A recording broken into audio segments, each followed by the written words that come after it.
From the following bedtime story, you might think I am some crazed, dazed and amazed Star Trek fan, but quite on the contrary, I do not watch Star Trek.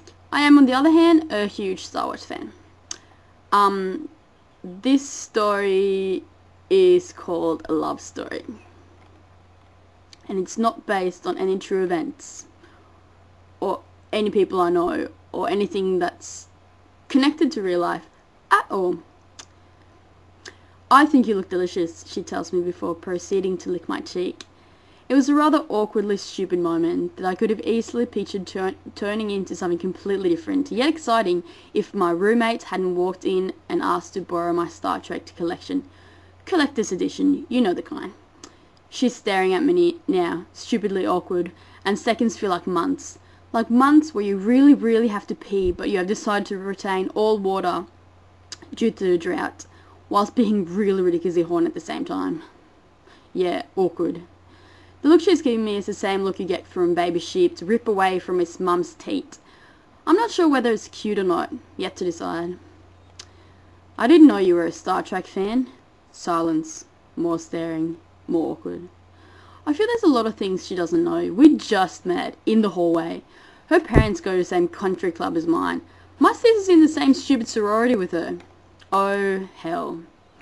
All the things she doesn't know. Like that one time I rubbed chocolate all over my naked body, sparing my doodle, before running down my street in the middle of the night, pointing out to passing people how my dick looked like a hovering and flopping glowworm. Or when I took a dump in a paper bag and left it on the doorstep of my own house, only to see the despair in my mum's eyes when she stomped the bag with her $760 Prada shoes. Good times.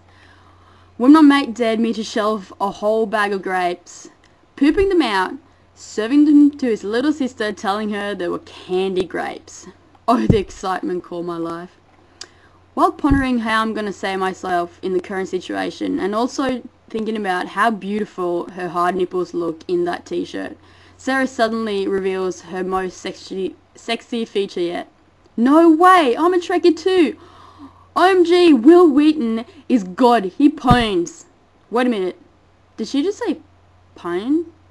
I'm overwhelmed by confusion and blood rushing to the happier parts in my pants, leaving me feeling rather lightheaded, and waiting for her to leave my room proclaiming that I'm a dumb noob.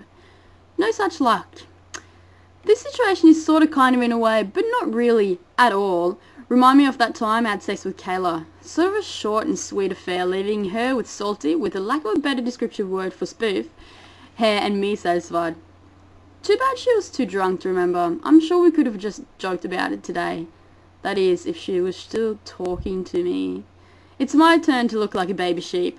I've never told anyone before, but I'm really bad with girls. Well, clearly, I can't be bad with something I never do.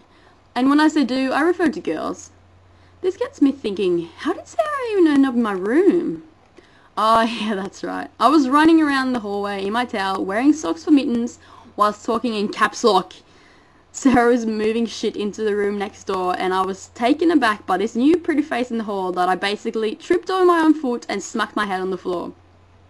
I nearly passed out, and the only thing I could focus on were her hands around my upper arm, leading me into my room. I was staring and drooling, and I'm sure she gets that a lot. She told me her name was Sarah.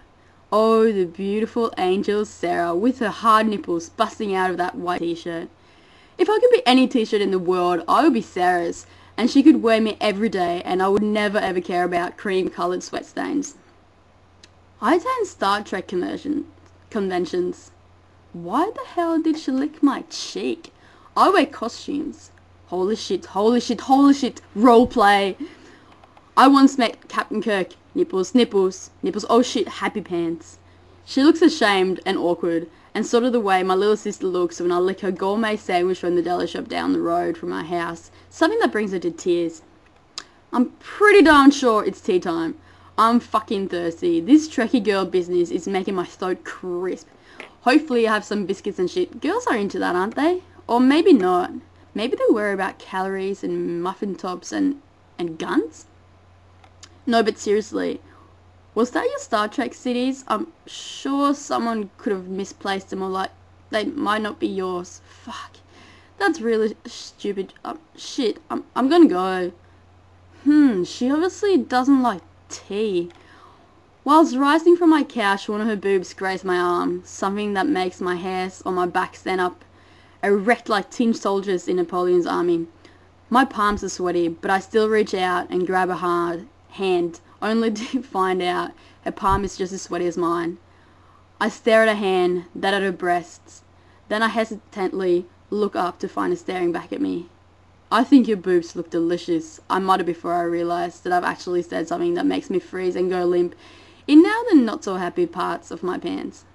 I think you should lick my nipples. Apples for apples, I say, in my pursuit of happiness. To be continued.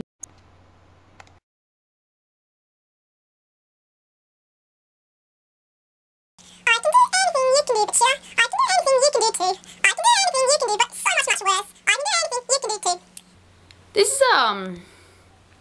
This is a work in progress, I feel.